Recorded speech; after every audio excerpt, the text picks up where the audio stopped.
Hello guys, for today's vlog, ayan, paplantsa na muna ako dahil bukas ay may pasok na. Kaya plantsa muna tayo guys.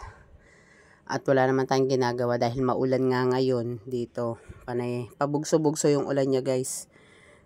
Maaraw, tapos kukulimlim, maya uulan na.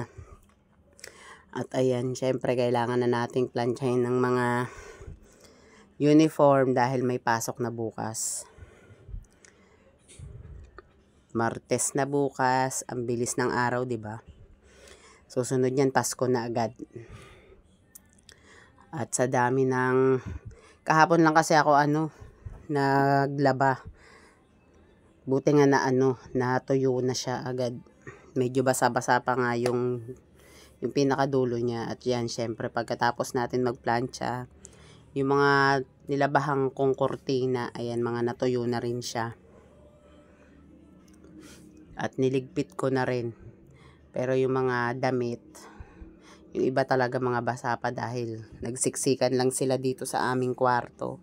Dito talaga ako nagsasampay guys sa mga kwarto kasi para pagbukas ng electric pan, nahahanginan din sila. Yun. Kaya yun ang purpose ko talaga. Kaya kapag maulan dito sa amin, talagang dito ako nagsasampay. Magdamag yun. Ayan. Maghapon magdamag para kasi sayang yung hangin ng electric pan guys.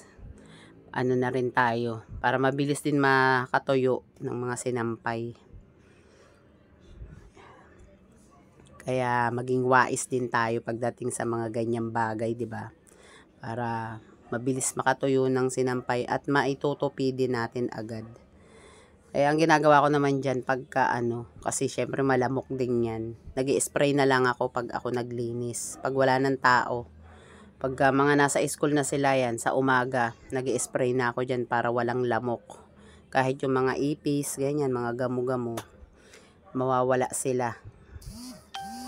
Kaya yun ang diskarte ko talaga pagka nag-i-spray ako para yung lamok, hindi siya nai-stack lang dito sa loob ng kwarto. Talagang nawawala din sila. Medyo na nga rin yan. At pagkatapos ko nga ng gawain, syempre magkakape muna tayo. Nagpakape ang aking mamets. Hapon na nga yan guys, medyo madilim-dilim na. Nung nagkape ako. Inuna ko lang muna yung pagpapakulo ng tubig bago ko nagsaing. At ayan, may pa-biskwit pa si mamets. Mary, gusto raw niya magkape. Kaya nagkape na rin ako.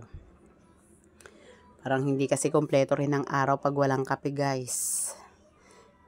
Kailangan magkakape tayo. Ako kasi ganyan. Iba yung sa umaga. Minsan tanghaling tapat nagkakape.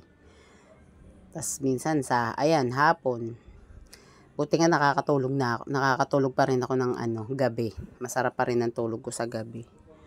Parang ewan ko ba, hinahanap-hanap ng katawan ko. Pero minsan, hindi na rin ako nagkakape.